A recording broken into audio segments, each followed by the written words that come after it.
মজার ব্যাপার হইল, যার কাছে আমি গরুটা বিক্রি করছিলাম উনি প্রায় 15 থেকে 20 মিনিট পরেই আমাকে কল দিয়ে বলতেছিলেন, ভাতিজা তোমার গরুটা আমি বিক্রি করে ফেলছি, আলহামদুলিল্লাহ 3000 টাকা লাভ হয়েছে। আসসালামু আলাইকুম। নতুন পরিকল্পনায় নতুন কাজে নিজেকে নতুন ভাবে উপস্থাপন করতে যেয়া আমি প্রায় ভুলে গেছিলাম আমার খামারে যে একটা ষাঁড় গরু আছে।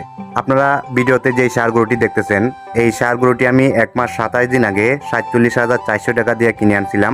আলহামদুলিল্লাহ আজকে 1 মাস 27 দিন পর 70,000 টাকা দিয়ে এই ষাঁড় গরুটা বিক্রি করছি এবং আয় ব্যয়ের খাতা খুলে দেখলাম 47,400 টাকা এই ষাঁড় গরুটা কিনা এবং টোটাল খরচ সহ 52,000 সামথিং 200-400 টাকা হবে। তো 70,000 থেকে 52,000 টাকা বাদ দিলে প্রায় 18,000 কিংবা 200-400 টাকা কম হতে পারে। এই টাকাটা আমার এই গরু থেকে 1 মাস 27 দিনে লাভ হয়েছে আলহামদুলিল্লাহ। মজার ব্যাপার হইল, যার কাছে আমি গরুটা বিক্রি করছিলাম উনি প্রায় 15 থেকে 20 মিনিট পরেই আমাকে কল দিয়ে বলতেছিলেন, ভাতিজা তোমার গরুটা আমি বিক্রি করে ফেলছি, আলহামদুলিল্লাহ 3000 টাকা লাভ হয়েছে। তো এই দিক থেকে আমি আল্লাহ পাকের শুকরিয়া মুখ দিয়ে বলে আদায় করতে পারবো না, কারণ আমার কাছ থেকে আজ পর্যন্ত যে বা যারাই গরু কিনে নিছেন কেউ বলতে পারবেন না আমার গরুতে লস করছেন।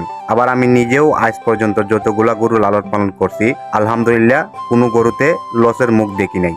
এইটা আল্লাহ পাকের এক অশেষ মেহেরবান আমার প্রতি।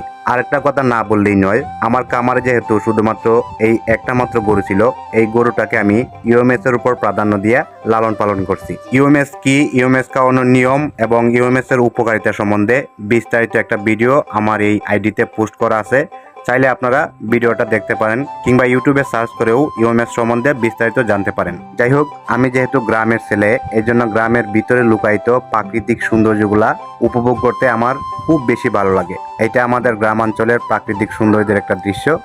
এই ছিল আজকের ভিডিও। সবাই আমার জন্য দোয়া করবেন। আসসালামু আলাইকুম।